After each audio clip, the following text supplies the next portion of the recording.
শুভেন্দু অধিকারীর উদ্দেশ্যে যদি বলা হয়, যদি দিলীপ ঘোষাদেরই বলা হয়, ওরা তো ভারত পশ্চিমবাংলার এখন সব থেকে বড় হিন্দুত্বের লিডার। আমাদের এলাকার যে মন্দির আছে আসছে দেখলাম, ওর পুরোহিতদের থেকেও বড় নেতা। যে পুরোহিত মহাশয় সবসময় ধর্মকর্ম নিয়ে থাকেন, উনি অত বড় হিন্দু নয়। হিন্দু হিন্দু হিন্দু, আর আমরা বলছি ও মাইনরিটি, নওশাদ সিদ্দিক ও মাইনরিটি। বাংলাদেশের হিন্দুদের উপরে কি হচ্ছে আজকে জান, আমরা ওখানে ইন্ডিয়ার মুসলমানরাই ভালো বলতে পারবো। তার প্রমাণ তো উত্তরপ্রদেশে দেখলেন, 1991 সালের একটা স্পেশাল ওয়ারশিপ আইন অ্যাক্ট হয়েছে, যেখানে বলা আছে 15ই আগস্ট 1947-এর পর থেকে, মানে ওই অবধি ওর পিছনে যে সমস্ত ধর্ম প্রতিষ্ঠানগুলো আছে, সেই ধর্ম প্রতিষ্ঠানের চরিত্র কোনোভাবেই বদল করা যাবে না, ওটালেও কাটছাট করা যাবে না। সেই আইনকে মান্যতা না দিয়ে ওখানকার একটা সেশন কোর্টের জজ কি করলেন, সেশন কোর্ট থেকে অর্ডার পাস করলেন। সকালে আপনার যখন আমরা মামলা করতে যাই, দেখবেন উকিল কি করে, এফিডেভিট করে মামলাটা ফাইল করে। তারপরে কি হয়, যার বিরুদ্ধে আমি মামলা করছি তাকে বলে কি, কপিটা সার্ভ করো। মানে আপনার বিরুদ্ধে আমি মামলা করছি, আপনি এক পেশে কোর্টে জিততে পারবেন না, আপনাকে আমাকে কপি পাঠাতে হবে। মানে একটা পার্ট যে আমি কি বিষয়ে আপনার বিরুদ্ধে মামলা করেছি, ডেট হবে, অ্যাপিয়ার হবে, আলোচনা হবে, তারপরে তো একটা পরে পার যাবে। কিন্তু সকালে সাবমিট করেছে, কয়েক ঘন্টার মধ্যেই অর্ডার করে দিল এএসআই কে, এএসআই মনে হচ্ছে, হ্যাঁ, সার্ভে করার জন্য অর্ডার করে দিল। যাদের বিরুদ্ধে মামলা হচ্ছে, মসজিদ কমিটি হোক, যাই হোক না কেন, তাদেরকে কোনো কপি সার্ভ না করার বলে, এবং যাদেরকে তদন্ত করার দায়িত্ব দিল তারাও যেন রেডি ছিল, তারাও এসে শুরু করে দিল। মানে একটা বড় কনস্পিরেন্সি।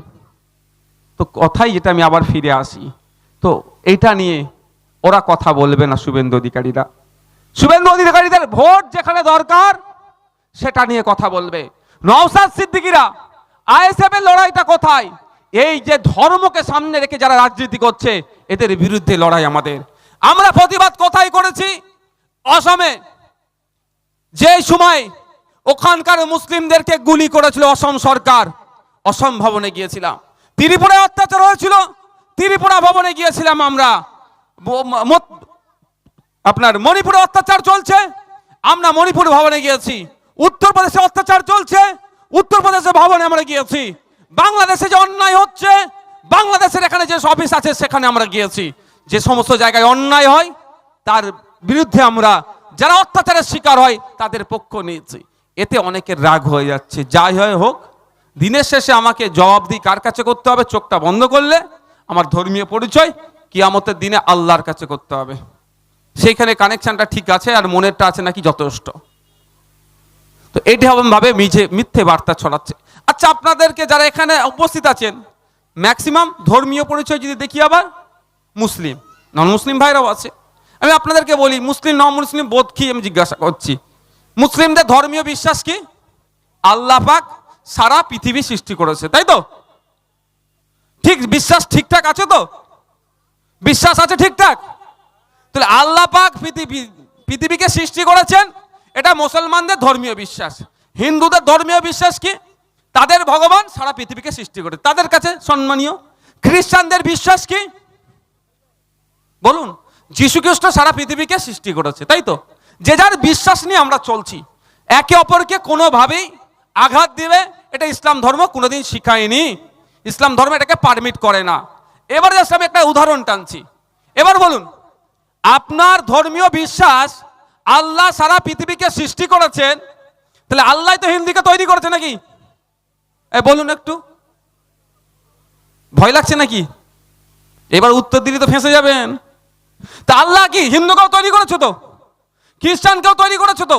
যে আমার ধর্মীয় বিশ্বাস, আপনি বলছেন আপনার ধর্মীয় বিশ্বাস আল্লাহ সারা পৃথিবীকে সৃষ্টি করেছে, তাহলে সমস্ত মাখলুকাতকে, বিভিন্ন ধর্মের মানুষকে, বর্ণের মানুষকে আল্লাহ তৈরি করেছে। তাহলে আপনি কে?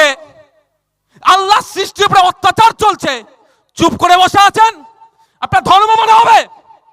এটা বললেই বলছে মৌলী সাহেব অবস্থা, ওদের বিজনেসে ভাটা পড়া যাবে। এবার আসা যাক, শুভেন্দু অধিকারীর উদ্দেশ্যে যদি বলা হয়, যদি দিলীপ ঘোষাদেরই বলা হয়, ওরা তো ভারত পশ্চিমবাংলার এখন সব থেকে বড় হিন্দুত্বের লিডার। আমাদের এলাকার যে মন্দির আছে আসছে দেখলাম, ওর পুরোহিতদের থেকেও বড় নেতা। যে পুরোহিত মহাশয় সবসময় ধর্মকর্ম নিয়ে থাকেন, উনি অত বড় হিন্দু নয়, শুভেন্দু অধিকারীরা যত বড় হিন্দু। তো শুভেন্দু অধিকারীদের উদ্দেশ্যে যেতে হয়। শুভেন্দু অধিকারীদের বিশ্বাস হতো বা হিন্দু সমাজের বৃহত্তর হিন্দু সমাজের বিশ্বাস কি ভগবান সারা পৃথিবীকে সৃষ্টি করেছে। তাহলে বলুন, তারাও কি ঠিকঠাক বিশ্বাসের উপরে এস্টাবলিশ আছে? তাদের ভাষাতে মুসলমানকেও তো ভগবান সৃষ্টি করেছে, তাদের ভাষাতে খ্রিস্টানকেও তো ভগবান সৃষ্টি করেছে, তাদের ভাষাতে মণিপুরের এই কুকি জাতির মানুষকেও তো ভগবান সৃষ্টি করেছে, তাদের ভাষাতে উত্তরপ্রদেশের মুসলমানগুলোও তো সৃষ্টি করেছে। তাহলে কিভাবে অত্যাচার করছে বা অত্যাচার করলে চুপ আছে? তারা কি ধর্ম মানছে? ধর্মের নামে বাঘ ধার্মিক হয়ে ঘুরছে এই শুভেন্দু অধিকারী মহাশয়দের মতো এই বিজেপি, শুধু ভোটের জন্য লড়াই করছে। একইভাবে আসা যাক খ্রিস্টানদের। খ্রিস্টানরা বলছে যীশু খ্রিস্ট সারা পৃথিবীকে তৈরি করেছে, তাদের ধর্মীয় বিশ্বাস, ওখানে আমার কোনো বিতর্ক নাই। আমার ধর্মীয় বিশ্বাস আল্লাহ সারা পৃথিবী সৃষ্টি করেছে, এটা আমি নিয়ে মানা চলবো। তোমারটা ভুল, তোমারটা ধরে টানবো। গণতান্ত্রিক রাষ্ট্রে এটা কোনোভাবেই কাঙ্ক্ষিত নয় বা কাম্য নয়। যে যার বিশ্বাস নিয়ে যে যার মতো করে এগিয়ে চলো। তুমি বার্তা দিতে পারো, এটা আলাদা পাঠ। যাক, বার্তার আমি যেটা বলছি, তাহলে খ্রিস্টান দেখুন, অনেক খ্রিস্টান দেশ কিভাবে সেখানে যারা সংখ্যালঘু আছে কিভাবে আক্রমণ চালাচ্ছে। আমেরিকাই বলুন না, রাশিয়া বলুন না, কিভাবে অস্ত্র বিক্রি করছে। অস্ত্রগুলো কি হচ্ছে? মানুষের উপরে তা পড়ছে। ক্ষতিগ্রস্ত কারা হচ্ছে? মানুষ তো হচ্ছে। যীশু খ্রিস্ট তৈরি সৃষ্টির মানুষের উপরই তো পড়ছে। তাই আমি আপনাদের বলবো, একটু চোখ কান খুলতে হবে। আজকে ওয়াকাফের ওপরে পড়েছে বলে দেখুন, ওয়াকাফের কলকাতায় 3টে বড় মিটিং হয়েছে নাকি হতে চলেছে। 3টি হয়ে গেল। আপনি বলুন তো, কথাটা হয়তো খারাপ লাগতে পারে, কথাটা খারাপ লাগতে পারে, একটাও কোনো জায়গায় আদিবাসী সমাজের মানুষ উঠে বললো না এটা অন্যায় হচ্ছে। কেন হয়? কেন পাশে নয়? কেন আদিবাসী সমাজ এসে বলতে পারছে না, বলছে না যে মুসলমানদের সাথে এটা অন্যায় হচ্ছে? কেন বলছে না? ওদের যখন জমি কেড়ে নিচ্ছিল আপনি চুপ করেছিলেন। বুঝতে হবে আপনাকে আমি কোথায় বলছি। যদি বোঝার না ক্ষমতা থাকে, কিছু করার নেই ভাই। আমি আমার এখন রাজনৈতিক ব্যানারে বলছি, আমাকে আমার জায়গা থেকেই আমাকে বলতে হবে ভাই, না হলে বলবে আবার ধর্ম মিশিয়ে দিচ্ছে রাজনীতিতে, ধর্মের রাজনীতি করছে। আজ পর্যন্ত আমি কোনোদিন স্টেজ থেকে বলিনি যে মুসলমান তুমি আমাকে ভোট দাও, আমি মুসলমান তুমি মুসলমান আমাকে ভোট দাও, কথা আমি বলিনি। এটা বারবার বলেছি, যদি আমাকে সুযোগ দাও আমরা এই করে দেবো, না হলে মুসলমানকে ভোট দিয়ে কি করবে? 44টা বিধায়ক আজকে বিধানসভায় ছিল মুসলিম সমাজের, তো অনেকেই বক্তব্য দিয়েছে, দেখতে পেলাম তো। আপনি অনেকেই বললো, দেখতে পেলাম তো কি বললো না বললো। লাভ কি হবে? হিন্দু মুসলমান গুণে লাভ হবে না। বলছে দলিত বলছে আমাকে, আমার লোক পাঠাচ্ছি, লাভ হবে। 63টা মতো বিধায়ক আছে যারা এসসি কোটায় থেকে রিজার্ভ হয়ে গিয়েছে। কিন্তু দুর্ভাগ্যের বিষয়, বিধানসভার মধ্যে যখন ফেক এসটি সার্টিফিকেট কেন এলাও হচ্ছে, ফেক এসটি সার্টিফিকেট কেন হচ্ছে, দলিতদের কোটাতে নন দলিত কেন চাকরি পাচ্ছে, কাউকে চিৎকার করতে দেখতে পেলাম না, গুটি কয়েক ছাড়া। বিধানসভার মধ্যে দেউচা পাঁচামিরের কেন জায়গা কেড়ে নেওয়া হচ্ছে, আপনার চোপড়াতে আদিবাসী চা বাগানে আদিবাসীদের উপরে কেন অত্যাচার হলো, পুরুলিয়াতে আদিবাসীদের উপরে কেন অত্যাচার হলো, কিন্তু কথা বলছে না। 18টা এসটি সমাজ থেকে বিধায়ক উঠে এসেছে। তাই বলছি, হিন্দু মুসলমান, ও মুসলমান ওকে পাঠালে লাভ হবে, ও দলিত ওকে পাঠালে লাভ হবে, ও আদিবাসী ওকে পাঠালে লাভ হবে, এই তথ্য আমি বিশ্বাস করি না। আমি নিজের চোখে ওখানে দেখি কি হচ্ছে।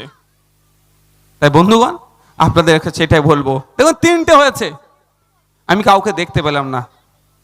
আগামী দিনেও যেভাবে ফেসবুকে ওই বলছিল, আমি তো অতটা করি না, সময় হয়ে ওঠে না যে মাস্টার সাহেবের কথা ধরি আমি বলছি, বা যেভাবে চায়ের দোকানে বসে এই ধরনের কথাবার্তা বলছে, ক্রমশ আপনাকে কি করছে, ডিটাচ করার চেষ্টা করছে। এটা একটা এজেন্ডা চলছে, এটা একটা এজেন্ডা চলছে। আপনার হয়ে কথা আপনাকেই বলতে হবে, শুধু করে দেবে আপনাকে, কোণঠাসা করবার চেষ্টা হচ্ছে।